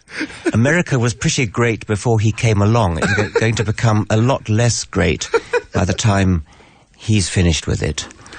In many ways, democracy had the seeds of its own destruction built into it. So far, American democracy survived pretty well. But this is going to be a crisis. It was always possible that the democratic process would yield a president totally and utterly unfit for the job. No qualifications for the job, quite the contrary, the reverse. The point has been made that if you're going to have an operation, you want to have a surgeon who is qualified in anatomy and in surgery and who knows what he's doing. If you're going to get in an airliner, you want to have a pilot with many hours flying experience who knows how to fly a plane. democracy is capable of delivering the equivalent of a surgeon who has never touched a scalpel in his life or a pilot who has never touched the controls of a plane in his life. Worse, Donald Trump is a malign, malevolent, vain, prejudiced man who is worse than incompetent. He is a disaster, and we can only hope that America and the world survives. He is a climate change denier, he's a racist, he's a sexist, misogynist, and the only hope, I think, for the moment is that he will be impeached. However, his vice president is in some ways even worse. His vice president is a creationist, which Trump probably isn't. But at least the vice president knows how politics works and knows how a country is run. 미국을 뭐 위대하게 만든다. 미국 도널드 트럼프 전에 상당히 위대했어요. 근데 아마 도널드 트럼프가 나갈 때쯤이면 아마 훨씬 덜 위대할 겁니다. 민주주의에는 그 안에 늘 이런 자멸의 씨가 있습니다. 근데 지금까지는 그걸 잘 피해서 살아왔는데 이거 지금 확실히 위기인 것은 맞습니다. 그 민주주의에는요, 늘 전혀 완전히 철저히 자격을 갖추지 않은 그런 대통령을 늘 뽑을 수 있는 그 위험이 민주주의라는 절차에 늘 있기는 합니다. 근데 우리가 수술을 받을 때는요, 그 우리가 수술할 의사가 자격을 갖춘, 해부도 좀 알고, 해부학도 잘 알고, 수술하는 방법도 잘하는 그런 의사가 해주길 원하고, 우리가 비행기를 타면 우리 비행기를 조종하는 사람이 비행기에 대해서 잘 조종할 줄 아는 사람을 하기를 원합니다. 그러나 민주주의에서는요, 칼 한 번 만져보지 않고 조종관 한 번 건드려보지 않은 그런 의사나 그런 조종사가 나올 확률이 늘 그 안에 상존을 합니다. 그런데 트럼프는 이거보다 더 나빠요. 무능한 거를 넘어서서 허영과 악의에 가득 차 있습니다. 그래서 정말 재앙이라서 저는 지금 미국과 세계가 도널드 트럼프를 살아남을 수 있을까 걱정을 합니다. 지구온난화도 지금 부정하고 있고 그 여성을 혐오하고 있고 인종차별주의자고요. 유일한 희망은요, 탄핵밖에 없지 않을까 생각을 합니다. 사실 지금 부통령은 어떤 면에서는 더 나쁩니다. 창조주의자거든요. 그러나 적어도 국가가 어떻게 운영을 해야 되는지, 정치라는 이게 어떻게 되는지 거기에 대해서는 좀 아는 사람입니다. 탄핵만이 유일한 희망이 아닐까 합니다. 그 영국의 브렉시트 있잖아요. 그게 도대체 어떻게 된 일인지 경제학자의 해석은 제가 많이 들어봤어요. 근데 진화 생물학자의 관점에서 영국인들이 최근에 왜 이러는지 설명 좀 해주세요. I think you should listen to economists and not evolutionary biologists on this topic, and that's really part of the problem that David Cameron, in his vanity, decided that he could win this, and he decided to hand over to the British people, who on the whole know nothing about economics, a very important constitutional change of immense complexity. You cannot take a decision about something so complex as leaving the European Union unless you know a lot about economics, a lot about history, a lot about politics. It is a major constitutional change, and as such, one would normally expect something like a 2/3 majority rather than a simple majority. Cameron went for a simple majority because he was vain enough to think that he would win anyway. 이 질문은 진짜 경제학자한테 하시는 게 맞는 것 같습니다. 사실 바로 이 부분이 문제가 아니었냐 해요. 데이비드 캐머런 같은 경우가 너무 이제 허영심에 나 이거 이길 수 있어라는 생각에 무리한 수를 둔 겁니다. 사실은 EU를 떠난다는 결정은요, 굉장히 복잡한 여러 가지 것들을 고려야만 하는 그런 결정인데 이것을 일반 영국 사람들이, 일반 시민들이 할 거다, 따라줄 거다라는 아주 그 통념적인 생각을 한 겁니다. 그런데 이것이 EU를 떠나는 것 같은 문제는 경제적으로, 역사적으로, 정치적으로 굉장히 큰 사실은 중요한 의미를 가집니다. 그래서 이걸 이해를 해야만 제대로 된 결정을 내릴 수 있는데도 이것을 갖다가 난 할 수 있어, 이거 사람들이 해줄 거야라고 허영심에 믿은 게 큰 잘못이고요.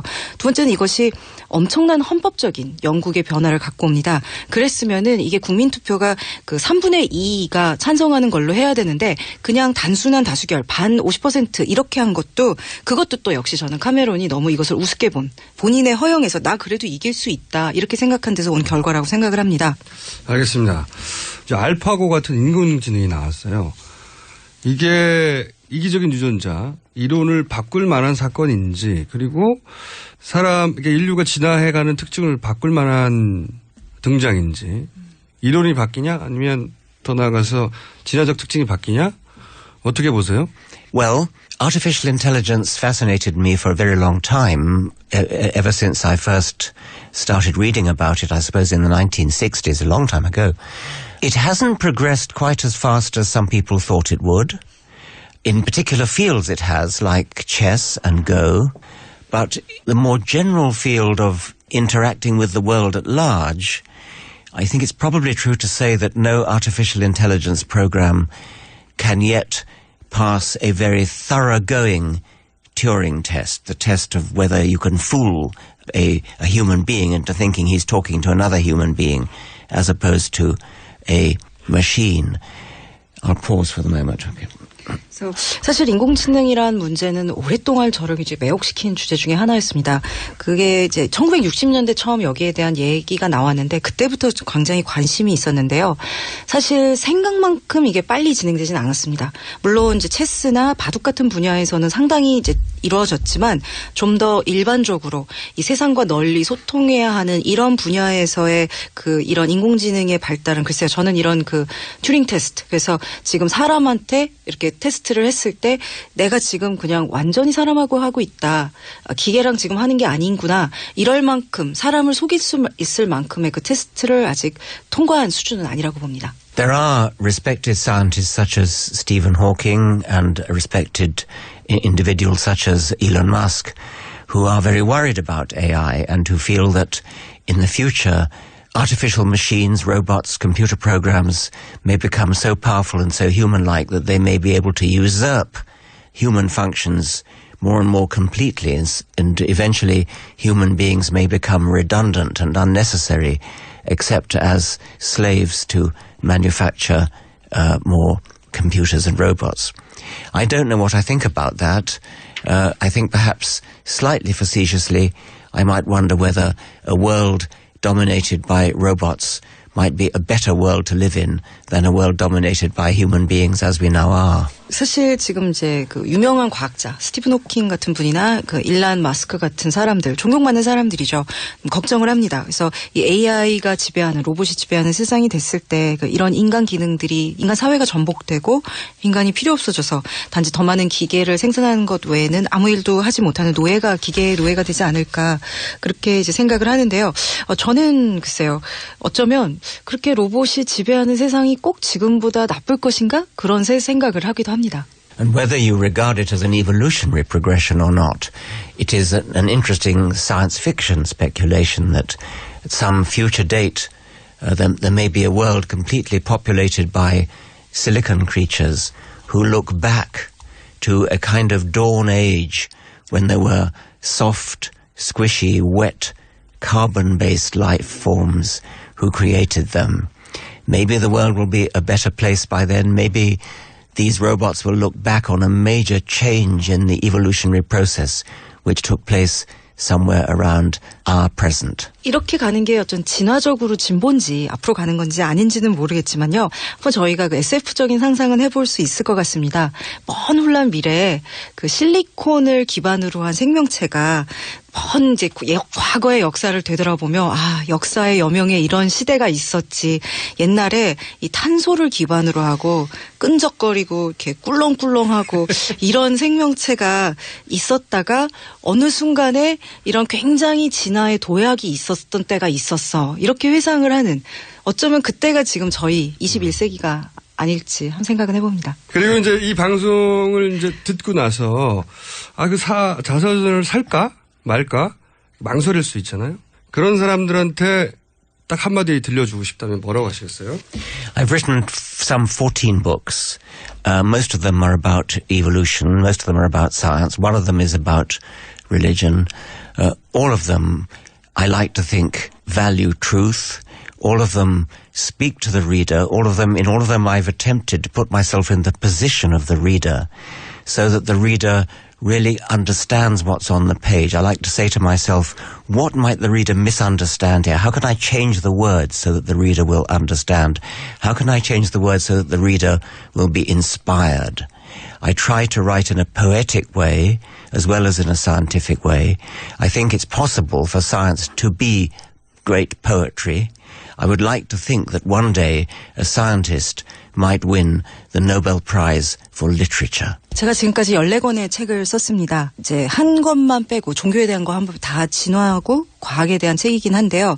저는 이 모든 책을 쓰면서 진리라는 것을 갖다 귀중히 여겼고 또 독자의 입장에서 쓰려고 노력했다고 말씀드릴 수 있을 것 같습니다. 늘 독자의 입장에서 쓰면서 내가 이 말을 쓰면 혹시 독자가 오해를 할 수가 있는데 어떻게 하면 내가 어떻게 글을 쓰면 독자한테 그런 오해를 갖다가 안 하게 해줄 수 있을까? 또 어떻게 글을 쓰면 내가 독자한테 이렇게 영감을 줄 수 있을까? 이렇게 고민을 하면서 썼습니다. 저는 이게 과학이긴 하지만요. 시적으로 노력을 했습니다. 저는 언젠가 과학이 위대한 시가 될 수 있고 또 언젠가 과학자가 이런 노벨문학상을 탈 수 있을 날이 올 수 있을 거라고 믿습니다. 첫 번째 노벨문학상을 타는 과학자가 되시길 탈 것의 수명이 다하기 전에 바라면서 오늘 말씀 되게 감사했습니다. 지금까지 세계적인 석학 그리고 장난꾸러기네요. 리처드 도킨스 영국 옥스퍼드대 명예 교수였습니다. 네. Thank you very much. 감사합니다. 똥은 싸고 다니냐? 미치도록 싸고 싶다. 빅동의 추억. 미국 장사랑! 구렁이 똥 이뻤다. 장이 살아야 내 몸이 산다. 혈중 콜레스테롤 개선과 배변 활동에 도움을 주는 건강기능식품입니다. 빅동의 추억. 미궁 장사랑. 지금 검색창에 미궁 장사랑을 검색하세요. 이건 제가 써보니까 효과가 있는 것 같아요. 미 항공우주국 나사에서 우주인들의 비상식량으로 쓴다는 남미 최고의 완전식품 마카 플러스 한국에서 가장 비싸고 귀한 식품이라는 산삼 플러스 거기에 한국인이 좋아하는 녹용까지 일단 이 세 가지를 모두 넣은 제품이 나온 거니까 마카 산삼 녹용 대박. 좋은 건 다 있네. 031-323-2559 영한네이처 YHNATURE.com. 한글도 남보다 빨리 깨치고 참 똑똑했는데 갈수록 실력이 뒤처지는 것 같아 걱정이에요. 혹시 초등학교 교과서 본 적 있어요? 어려운 어휘가 너무 많아요. 학교에서는 어휘 개념을 하나하나 설명해 줄 시간이 정말 부족하잖아요. 그럼 어떡하죠? 내 아이의 어휘만큼은 내가 책임져야죠. 어휘 공부의 정석. 초등어휘 3천, 초등어휘 5천. 검색창에 초등어휘 3천을 쳐보세요.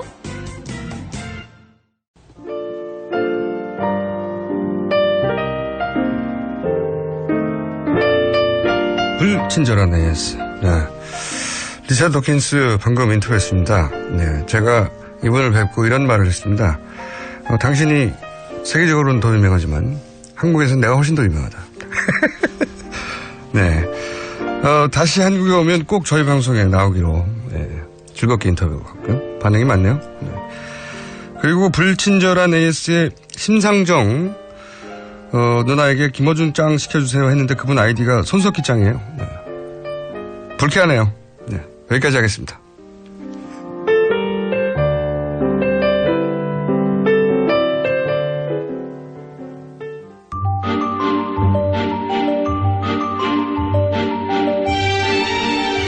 자, 뉴스에 나오지 않는 진짜 뉴스를 표방하나 크게 성공한 적은 없습니다. 최근에 하영의 오프터 레코드 하영 기자 나오셨습니다. 안녕하세요. 네, 안녕하세요. 한겨레 하호영 기자입니다. 네, 설을 전후해서 가장 열심히 정치권에서 움직인 것은 어디입니까? 역시 국민의당이죠. 국민의당. 민주당은 이제 구도가 정해졌고, 예. 네, 경선으로 들어가 주요 후보군도 나왔고, 그리고 새누리당은 설 지나면 놀라운 인물이 나온다고 했는데 아직은 놀라운 인물이 누군지 짐작만 가고 있어요. 새누리당에서는. 어제 잠깐 힌트를 줬죠. 예, 황교안 모두가 예상할 수 있듯이 황교안 전 총리. 예. 대행이죠, 대행. 전 총리가 아니군요. 황교안 대행이 뭐 나가면 좋은 일 아니냐 이런 멘트를 비대위원장 임명진 목사님께서 목사님이라고 해야 되나요? 목사님이죠. 네. 예. 임명진 위원장님이 얘기를 한번 하셨고. 그리고 반기문 전 총장은 창당 쪽으로 가닥을 잡았다. 네. 이런 보도가 나오고 있죠. 예. 뭐 창당일지 아니면 창당의 과정에서 합당을 할지 그건 두고 봐야 할 것 저는 같은데. 페이퍼 정당에서 끝날 것이다. 예, 과정으로 전망한 사람들이 많죠. 창당하는 척하면서 우리 정당 된 척하면서 이제 딜을 하는 거죠. 척도 정당인가요? 네, 뭐 헷갈리는 사람들이 예. 창당 준비위원회부터 벌써 예. 창당, 이름은 나오니까요. 예. 예, 이름은 나오니까요. 예. 가칭 뭐 하면서 예. 그런 다음에 이제 뒤에는 준비위원회나 가칭 빼고 나서 그걸 네. 부르는 거죠. 네.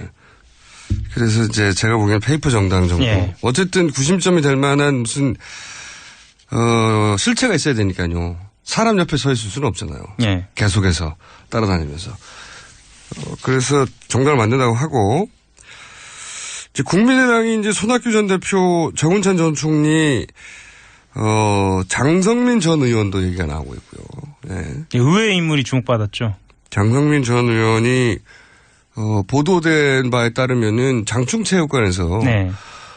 대선 출마 의지를 표했다. 그 대선 출마 의지를 직접적으로 표하지는 않았고 출판기념회를 예. 장충체육관에서 출판기념회 이거 어려운 일이거든요. 예, 며칠 전에 부스에 네. 한겨레 부스에 책 2권을 한꺼번에 쭉 나눠주기 시작했는데요. 모두들 깜짝 놀랐습니다. 아니 뭐 이렇게까지 하실 필요야. 그런데 기자들의 반응하고는 달리 장충체육관에는 또 사람들이 꽤 많이 모였다고. 3만 명이 모였다고. 예. 근데 이제 시사저널에 어제 단독에 따르면 거기 모인 분들이 이제 동원됐다. 뭐 동원된다까지는 네. 있을 수 있어요. 3만 명 동원하려면 그게 장난이 아닌 것인데. 이 자금력으로만 가능하진 않죠. 자금력으로만 가능하게 만약에 했다면 예. 그건 어마어마한 자금력인데. 근데 거기서 그 탈북자들이 동원됐다고 하는 보도가 시사저널의 주장, 아니죠. 시사저널의 보도입니다. 보도. 예. 주장이 아니라. 근거가 있으니까 보도했겠죠. 근데 탈북자 얘기 나오면 이게 냄새가 나죠. 국정원이 생각나고 시사저널에 단독 보도했던 바 있지 않습니까? 네. 그렇다면 왜 이분을 그 사실이라는 전제하에 그분이 출판기념회 하면서 3만 명을 굳이 장충체육관에 모아 자신의 세를 과시할 필요는 없잖아요. 그러니까 장성민 전 의원의 행보, 그러니까 어디로 가느냐를 좀 잘 봐야 할 것 같습니다. 국민의당으로 가겠죠. 예, 그렇죠. 예. 예. 국민의당의 경선 흥행이 굉장히 중요하다는 거죠. 그렇죠. 보수 입장에서도. 네. 예. 그런 관점에서 보자면 이게 참 기현상이에요. 이번 대선 국면에서는. 보통은 이제 민당에서 떨어져 나온 분들이기 때문에. 예. 민주당과 다시 단일화 혹은 뭐 합당 뭐 이런 논의가 계속 될 것만 같은데 그 얘기는 없고 박지원 대표도 계속해서 김무성 전 대표하고 얘기하다가 네. 논란이 됐었고 이번에도 끊임없이 반기문 전 총장 측에서도 그렇고 국민의당과 어떻게 해보겠다고 하는 예. 지금까지는 없었던 보수가 국민의당을 계속 챙기는 기현상입니다. 대단히. 그러니까 최대한 시간을 벌면서 극적 효과를 노리는 것 같아요. 박지원 대표 같은 경우에는 지금 셔터를 내렸다는 말 수없이 하고 있거든요. 근데 그 셔터가 얼만큼 내려졌는지 그리고 잠궜는지 다시 올려줄 수 있는지는 좀 두고 봐야 할 것 같은데. 열쇠를 잠궈도 그렇죠. 열 수 있는데 예. 얼만큼 내렸는지 말을 거의 내렸다라고 표현하니까. 그렇죠. 예. 이거 빼고만이 들어갈 수는 있을 것 같은 느낌을 항상 주죠. 다시 올리면 되죠. 셔터야. 그래서 극적 효과를 노리는 수가 아니냐. 뭐 기자들은 또 그렇게 보고 있습니다. 그것도 있는 것 같고 자기 존재감을 드러내는 것이거든요. 그렇죠. 예. 예. 당신이 뭐 지지율이 높다고 해서 우리가 들러리 쓸 생각은 없다 이런 얘기도 되는 거죠. 그 벌써 1년이 좀 넘었는데요. 그 목포 가면서 박지원 대표하고 한 이야기 중에 하나는 본인이 절대 호남 민심에 반하는 그 행보를 하지 않겠다라고 얘기를 했거든요. 왜냐하면 본인 스스로는 자기의 마지막 뭐랄까요 정치를 마무리할 수 있는 공간이 호남이기 때문에 그러면 호남의 민심이 어떻게 움직이느냐를 볼 때 지금 정권 교체고요. 그거를 고려할 때는 반기문 총장하고 지금 손을 잡을 수는 없는 상태인 거죠. 네. 그러니까 거꾸로 반기문 총장 밑으로 들어갈 수는 없지만 반기문 당신이 국민의당이라는 플랫폼에 오면 그렇죠. 받아주겠다. 네. 근데 지금 반기문 전 총장이 그럴 지금 사이즈는 아니고. 그렇죠. 예. 그리고 그렇게 갔다가는 보수의 표가 떨어져 나갈 거라 하는 반기문 전 총장의 두려움도 있는 것이고요. 네. 그럼에도 불구하고 이제 완전히 결별 혹은 다시는 붙을 일이 없다. 저는 그건 아니라고 보는 게 보수 진영의 후보들이 가지고 있는 큰 한계는 현재 박근혜 정권을 탄생시켰다고 하는 거의 이번 대선 국면에서 원제에 가까운. 네. 그래서 이제 새누리당이든 바른정당이든 지지율이 안 나오잖아요. 네. 반기문 전 총장도 그렇게 보수 진영하고만 손을 잡아버리면 그것은 정권 교체냐 아니냐의 프레임 속에서 아니다로 판가름이 나버리잖아요. 그러니까 다만 이제 새누리당 의원들이나 바른정당 의원들을 보면 겉으로는 본인들이 뭐 전망이 없다, 희망이 없다라고 얘기를 하고 어떤 분들은 밥자리에서 질서 있는 패배 뭐 이런 이야기도 하거든요. 그런데 그게 그렇게 말은 하면서 그게 진심으로 전혀 보여지질 않아요. 정치인은 지지율이 5%만 나와도 자기가 이긴다고 생각하는. 예, 오히려 질서 있게 판을 키워서 지금 현재 본인들이 끌어안을 수 있는 모든 사람들을 다 끌어안는 그런 판뒤집기를 지금 노리고 있는 걸로 다들 생각을 하거든요. 근데 이제 자기들 힘만으로 부족하고 거기에 이것이 이 사람하고 붙으면 이것이 정권 교체인가 아닌가 헷갈리게 하는 역할을 할 수 있는 유일한 정당 혹은 인물이 국민의당이기 때문에 국민의당을 끊임없이 이제 이 변수를 놓고 있는 거죠. 이분들이 끌어들일. 그러니까 국민의당이 지금 선전을 하는 거는 그 바른정당하고 새누리당한테도 전혀 나쁜 상황이 아니라고 본인들도 생각하고 있어요. 당연하죠. 그래서 이제 국민의당이 거꾸로 손을 내밀어서 이쪽 진영의 후보, 예를 들어 반기문 전 사무총장 후보의 손을 내밀어 손을 맞잡고 반기문 전 총장 당시는 10년 동안 국제외교만 맡았으니까 외치를 맡으시오. 네. 대통령, 이원 집정부제나 이제 분권형 대통령 이게 많이 나잖아요. 그리고 나는 그러면 총리를 맡겠어. 그래서 이제 반기문만 뽑으면 안철수가 따라온다든가 안철수를 뽑으면 반기문이 따라온다든가 1+1 전략으로 계속 제가 표현하는데 그 대선 전략이 기본적으로 있다고 봅니다. 그러니까 지금 여권에서도 전략 두 가지가 뭐랄까요 양립하는 것 같은데 하나는 황교안 총리로 가자라는 쪽이 있고 다른 한쪽은 말씀하셨던 것처럼 안철수랑 카드 있지 않느냐라고 하는 그 두 가지가 지금 대립되고 있는 상황이 아닌가. 황교안 전 총리 단독으로 집권이 가능하겠는가. 인기가 아무리 올라간다 한들 그 새누리당의 지지율이 아무리 못해서 10% 선을 유지하는 것처럼 하지만 지지율이 올라오지는 않는 것처럼 그렇죠. 황교안 전 총리도 10%까지는 갈 수 있는데 과연 그걸 뚫고 넘어갈 수 있느냐. 이런 고민이 있을 테니까 누군가 손을 잡아야 된다는 생각 계속 할 거야 아마. 그렇죠. 정지석 원내대표 같은 경우에는 어제 페이스북에다가 황교안 총리가 지금 본인이 출마한다고 하는 것은 말이 안 된다. 엄청나게 어찌 보면 좀 본인이 사표 내고 본인이 수리하는 거죠. 예. 그렇게 강하게 반대를 했거든요. 예. 여기에 조심스럽게 좋아요를 누른 사람이 박지원 대표입니다. 예, 아무도 아마 그 명단은 들여다보지 못했을 거예요. 근데 기자들이 또 꼼꼼하게 들여다보니까 좋아요 명단을 쭉 보니까 박지원 대표가 있더라고요. 황교안 전 총리가 아니라 자꾸 둘 다 전 총리라고 하는데 머릿속에 이미 전 총리인 거죠. 황교안 대행이 나올 경우 본인들이 그리는 그림이 흐트러질 거라고 생각하는 분들이 지금 이런 얘기를 하고 있죠. 예. 정진석 전 원내대표는 반기문 맨 아닙니까? 그렇죠. 예. 그리고 이제 박지원 대표도 안철수하고 이렇게 그림을 반기문 정도 그림 혹은 다른 분하고 그림을 그려야 되는데 이게 갑자기 황교안 대행이 나와버리면 그림이 달라지니까요. 그렇죠. 예. 그래서 그림이 흐트러지는 거 싫어하는 거죠, 서로들. 그렇죠. 그래서 이제 아래로 손을 맞잡았는데 살짝 들킨 뭐 이런 그런 상황이었습니다, 어제는. 자, 오늘도 역시 딱히 취재해온 특별한 뉴스는 없었습니다. 한결의 허영 기자였습니다. 감사합니다.